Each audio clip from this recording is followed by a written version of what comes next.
story. Sila. Even Jesus cried, giiyak siya sa iyong best friend na si Lazaro.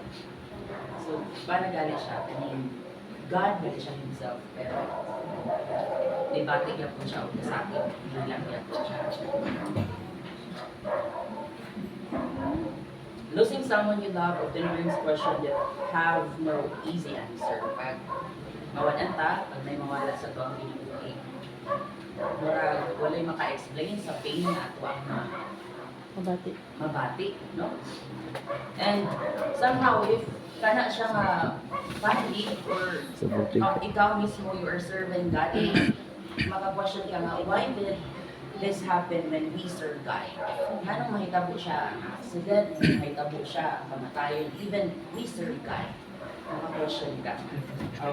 Like, usagay ka sa pastor sa CCF man siguro to, na kay sa iyang anak, kay Joy Panchi, if I'm not mistaken, wala ko na sayo na while their parents are serving dira sa Ginoo, then nahitabo ang katong something na naay nangawat sa ilahang balay, tapos gi-rape ang ilahang anak, no? Nag-serve ang iyang parents, pero ang nahitabo is dili maayo ang nahitabo sa ilahang.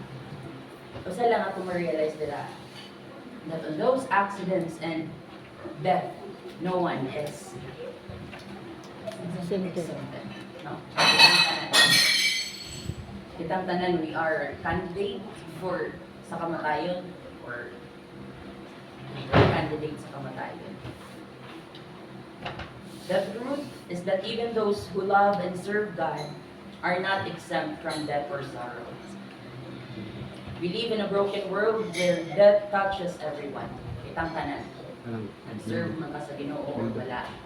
You are candidate for death. Candidate ng tanan. And one thing lang atong may pasigar po that we always cling to God. Always ta nga nagapangamuyo diya sa Ginoo. Ngayon tapang diya sa Ginoo. Especially karon ng mga panahon, kung mag-Facebook ka, I know nga kitang tanan, kabalo mo sa Facebook, kabalo ka sa mga pangitabo, nga daghan kay mga rape, may mga pangkatay, daghan kayo siya ng mga balita. So even Jesus, the Son of God, felt the weight of loss. Jesus himself.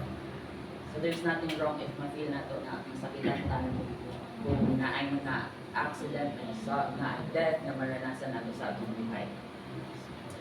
He didn't avoid the pain, even though he had the power to overcome it. His tears showed us that God understands our grief deeply. No, kita nga, may matay, may mga accident, mabalit na mahilak ta, mahilak ta, nasayod o nakabalo ang Ginoo sa inyong pambati. Death reminds us that this world is not our final home. For those who trust in God, it's a passage to something greater, eternal life with Him. Grieving is part of love, and though we may not escape the pain of loss, God's presence becomes our comfort and strength through it all. No, nahimo nato nga ang paghigugma sa Ginoo mao atong kusog, mahimo comfort sa ato. Amen. And pain is one of life's most universal experiences. Kitang tanan or sa tibuok kalibutan na yun ang death. Yet, it often leaves us asking, sometimes God, ang maas nato, where is God? In moments of heartache, it can feel like God is far away. Pag naay mga kasakit, natay problema, not just about death, pag natay problema sa ato ang kinabuhi. Any kind of problem, where mataas ka nga, where is God? And hindi mo ma-feel na God is working. Pero in reality, God is working behind the scene. Amen. In the moments of heartache, it can feel like God is far away, silent or even absent. But the truth is, God is closer than we realize. Pain isn't meant to push us away from Him. Dapat ang pain dili makapalayo sa ato sa Ginoo.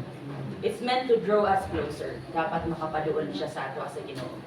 Today, we'll explore how to find God in the midst of pain and discover His presence, purpose, and promises. So, kitagaan nato ni title karong kagabion, Finding God in Pain.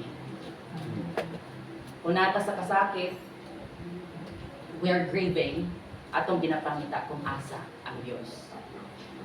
So karon, balik ko ninyo sa pamaagi sa inyong pagpamati to discover and to explore this word today, tonight, finding God in faith. I remember this example nga akong gihatag during sa akong pag-praise and worship.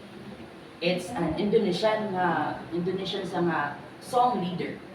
And touch kay ko sa iyang life tungod kay nilabay na siya sa TikTok, nag-scroll ko kaya ako man na siyang not interested pagka natili mga about kay God sa mga topic sa TikTok. Nato-check for you your page. And kinsa ito yung mga follow, wala yung makita. So, nilabay ko siya. And pagbasa, nag-praise and worship siya. Tapos nabasa na ko sa iyang comment na RIP, Sister Mileta. From Indonesia. And trivia, from Indonesia, if I'm not mistaken, only 97% are Muslims. No? Kanang mga Islam ba?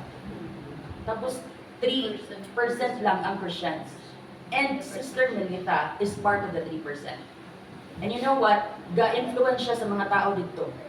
Nag-appeal siya og mga kaning contest pero ang iyang ginapursue about kay God. So katong sikat siya, ang iyan ang content, iyang mga kanta nga ginabuhat about na gid sa Ginoo nga mga kanta. And dagan ang kanang ma-inspire sa iya ba, pero one thing atong ma-question, nganong gikuha sa Dios nga pwede pa siya na maka-inspire for a lot of Indonesians. Okay? Again, 3% lang ang Christians dito. Dagan pa kay siya ma-influence doon, dagan pud gasubaybay sa iyaha. While nagka-stalk, layo na kakanaton sa pag-stalk, naa sila TikTok dito na nila na TikTok, na dagan pud ang ga-support, dagan ang ga-view, dagan ang ga-comment. So dagan pag napupunta kayong opportunity to reach those people. Ang kanang Sister Mileta, bata pa siya, kung ako na sa'yo 23, yang iyahang edad. And upon searching, ang iyaha ding twin is una sa iyaha namatay. Si Sister Melissa. Si Sister Melissa and Sister Mileta. And upon looking the video, ang iyang mother kadua na nga nihila para sa iyang mga anak. Una nga nakikuha ang iyang mga anak. First, sa 2020, ang isa ka anak niya si Melissa. And then, 2024, si Sister Mileta namatay. Ug ang ilahang mga edad, around 20 plus ang ilahang mga edad. And they are Christian and they're serving God. So one thing atong question, no why is, nganong nakakitabo ni siya, na we are serving the Lord man. Nganong nagkahitabo siya, na nag-serve man ko kay Lord, nganong may mga aksidente, nganong may mga problema, na nag-serve man ko sa Ginoo. Apan, naka-search po ko sa iyo mga kanta, itong about sa Ginoo na. Nato'y kanta dito nga nag-iingon. Sampaikan pada Jesus sa dalawiban hidet mo. In English, tell Jesus all the burdens of your life. Super power ka ngayong kanta dito. Kung sa man mga kasakit nga imuhang na sinati karon, you can tell God. Pwede ni mo maistoryahan ng Diyos. O ako na-realize ato, patupod ng mga moment is that we're here mag-good ko ato. Tapos super busy kayo. So medyo distance kayo, Lord. I mean, not really distance kayo sa Ginoo. Pero I know nga, dili na akong matag akong best dira kay Lord. So sometimes, sa kabuhat taog, dili maayo sa tibangan sa Ginoo. And then we feel guilty ta. Dito na ako, nakahigmat ako sa message about kay Sister Mileta. Mabata pa siya, so leader siya. Pwede niya ma-influence ang mga tao sa Indonesia. Pero gikuha niya ko siya sa Ginoo. One thing that I have learned, no one is exempt from death. Wala yo'y makatakas sa death. Kitang tanan, we are candidate for death. Death spares no one, not even those who faithfully serve God, even pastors, even those faithful kay Lord, they're candidate for death. Being a Christian doesn't shield us from the realities of life, including pain and death. But what set us apart is the hope we have in Christ.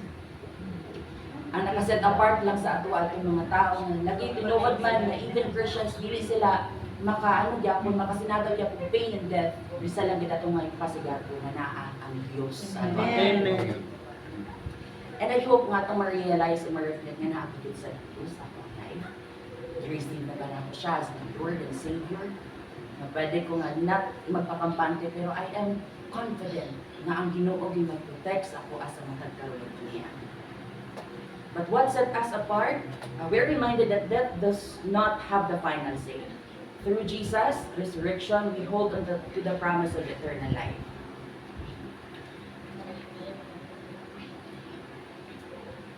So in Romans 8:28, and we know that in all things God works for the good of those who loved Him, who have been called according to His purpose. This message is for anyone experiencing pain, hardship, or loss in any area of life. It speaks to those grieving loss of relationship, opportunities, stability. It's for individual battling hopelessness, not just for about death, no? It's also about katong mga hopeless, katong mga na-depressed, na-anxiety, and for those navigating season of disappointment. Disappointment, na waiting, nasa sila waiting season, na sometimes we're desperate, makatrabaho, makauyab, anything. We're desperate.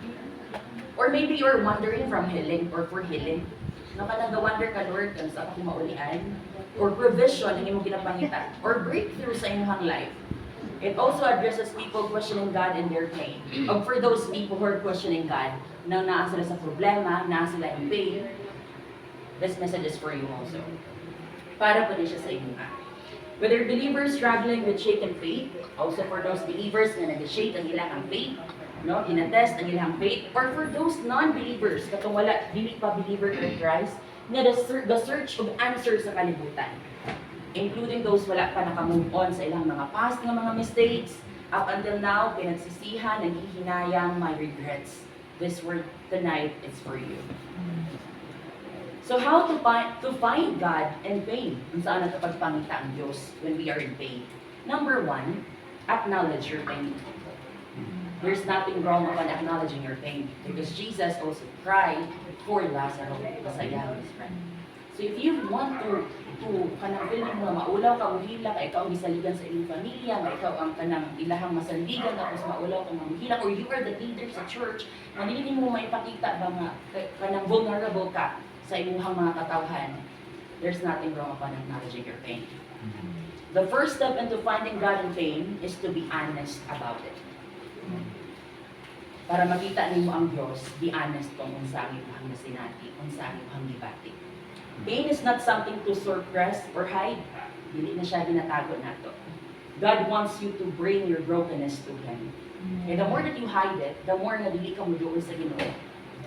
Iguan siya sa Ginoo, i-tell kay Lord nga sa imong brokenness, siya ang imong gikinahanglan. In Psalms 34 verse 18 says, "The Lord is close to the brokenhearted and saves those who are crushed in spirit." Diba, siya na kayo na verse na ang Ginoo-dol at mga kasing-kasing. So God sees your brokenness and He cares deeply. Acknowledging your pain isn't a sign of defeat. It's a step toward healing. Just like David in Psalms, we can pour out our hearts honestly to God knowing He listens. Like kay David, nag-pour out niya ang mga paghilak, especially dito nakasala siya sa Diyos, namatay rin na niya ang anak, no? Naging honest siya diya sa Ginoo. God meets us where we are, not where we pretend to be. Mamita sa Ginoo kung asa talaga being honest. Not those moments na nag-pretend na we are strong even we're not, no? Kinanglan big nga kanang gid ka muhila kay naay nagsalig sa atuan, naay nagsandig sa atuan. Sometimes it's okay to cry. It's okay to acknowledge your pain. When you cry out to Him in prayer, even in your lowest emotion, He hears you. Kanang sometimes feeling na wala ang Lord, nagyahilak lang ka, ginapaabot mo sa iyaha ang sulod sa imong kasing-kasing. Even dili mo feel nga naa siya, God is listening to you. Nagapamati sa imong igsoon ng Dios. Amen. And God really cares for you sa matag usa sa atoa. Naga-care ang Ginoo sa atoa. Look at David in Psalms. He didn't hold back his grief or frustration, but laid it all before God. Application nato sa number 1. Admit to God how you are feeling. You don't have to have perfect words. Dili mo kinahanglan nga moduol sa Dios nga perfect ang imong istorya. Just a simple, Lord, I am hurting and I don't know what to do. Sometimes it's okay kung wala ta na sa kung unsa atong buhaton. Unsay sunod na step na atong buhaton. We're in grieving because someone sa ato ang life, no? Simple lang ang word, pwede ka mo Lord, I am hurting and I don't know what to do. But pasabot nga lisaligan nimo ang Dios sa next na step nimo sa imong kinabuhi. Amen. No? Kaya sometimes wala ta kabalo ba sa next na to nga buhaton. Di na ta kabalo nga after lugar ani nga death. Unsa next akong life? Nga naka-focus ra akong life kay tatay. Naka-focus akong life sa ako ang parents, ako ang mga anak. So after nga death, halubong na unsa man ang imong next step. So maskin simple lang nga word. Lord, I am hurting and I don't know what to do. You're surrendering it to God. Not acknowledging the pain will haunt you. Wala atong i-remind sa atong kaugalingan. Kung dili mo i-acknowledge ang pain nga nasa imo, it keeps on haunting you. Ginahunt ka niya. I need to be strong. Kay leader ko, I need to be strong. It's not wrong when you are acknowledging the pain. And number 2, dili pod pwede nga taman ra ta sa pag-acknowledge. After you acknowledge the pain, invite God into your pain. I-invite ang Ginoo sa pain nga imong nasinati. Once you've acknowledged your pain, the next step is to invite God into it. Jesus says in Matthew 11:28, "Come to me, all you who are weary and burdened, and I will give you rest." He doesn't force his way in.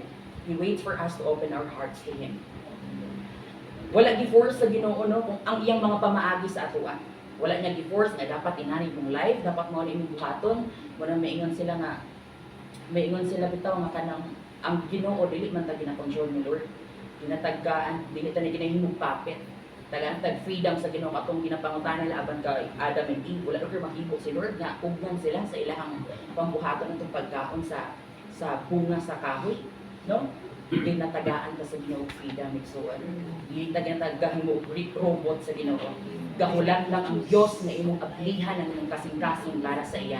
Amen. God is just waiting for you to open your heart. Hallelujah. When we invite God into our pain, we're giving Him permission to carry the burden with us. Kung i-invite nato ang Lord sa mga kasakit sa ato ang kinabuhi, no? Ato siyang ginataga permission na Lord, ikaw ang bahala sa kabuhat nga akong gibatik karon, sa pasakit nga akong nabatik karon. He wants to be your comforter. Kung nasayod lang ka nga gusto gid sa Dios nga always ta nga mag-depend sa iya. He is your comforter, He is your strength and your refuge, no? Siya ang tanging kanlungan, ang dalampanan sa matag usa kanato. Amen. But it starts with you saying, Lord, I need you. Magsugod ang tanan sa pag-accept, sa pag-tell kay Lord, ni Lord, gikinahanglan di ka. Sa moment ani nga ako ang kinabuhi karon, gikinahanglan di ka. So number 2 natong application.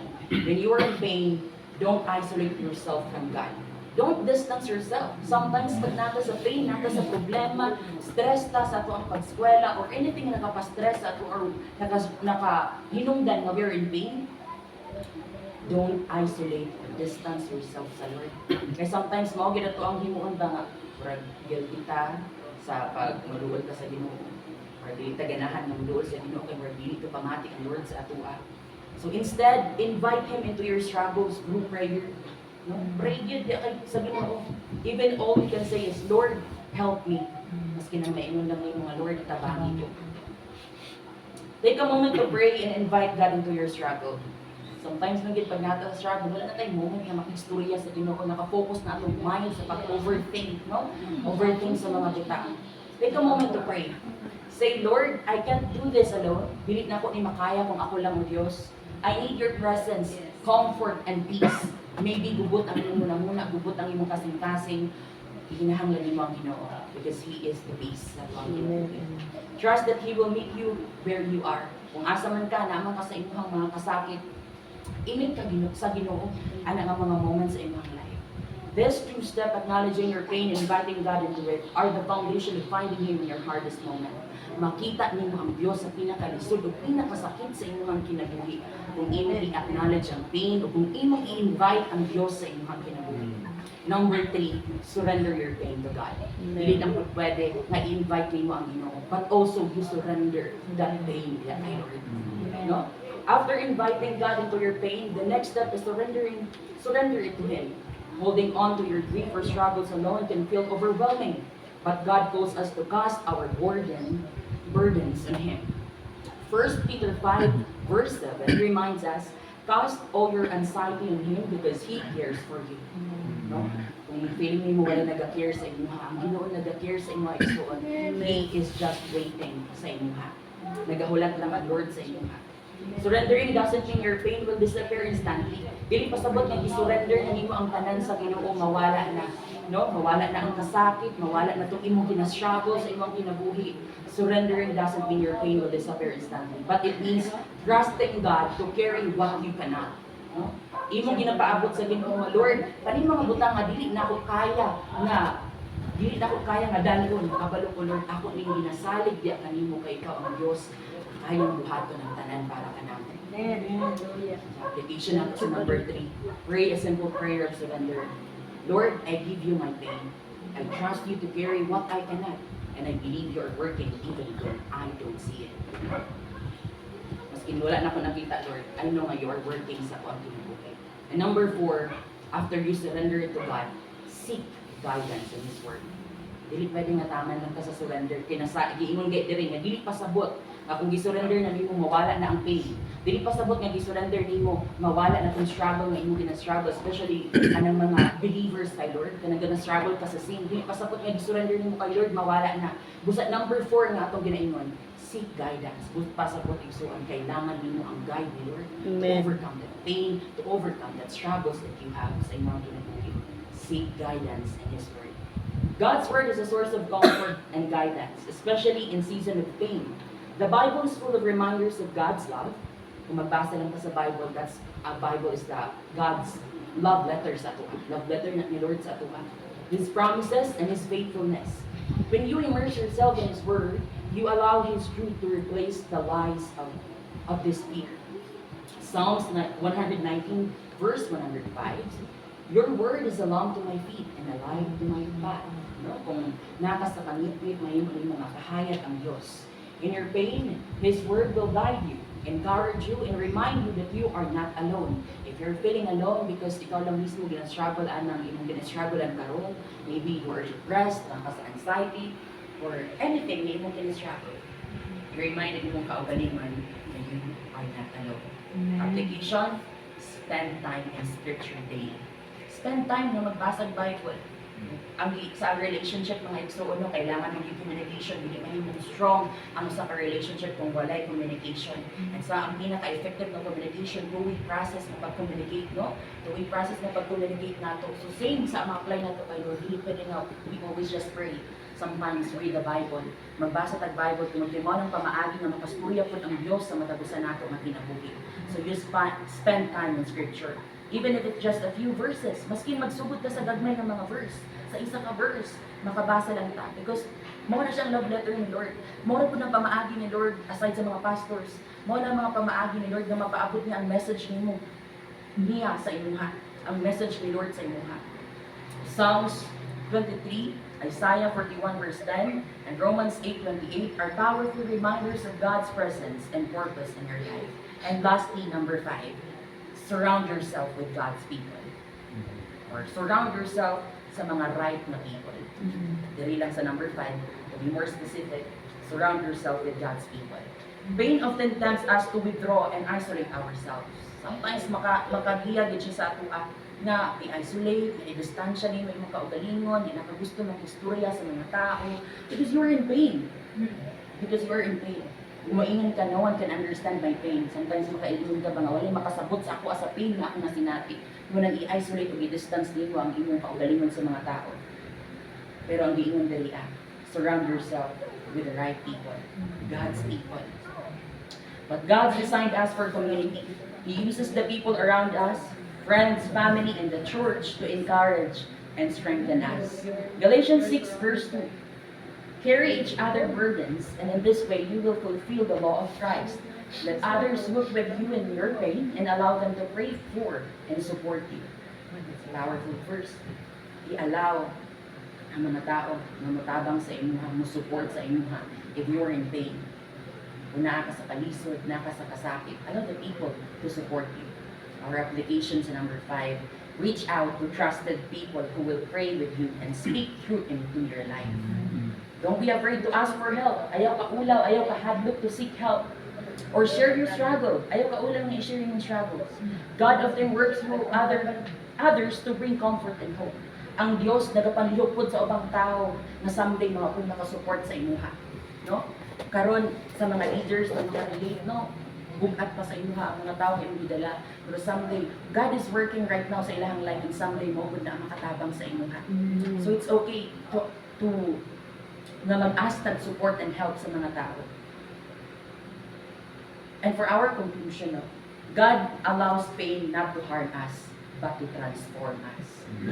Our pain, wala dili na siya para makaharm sa atuha.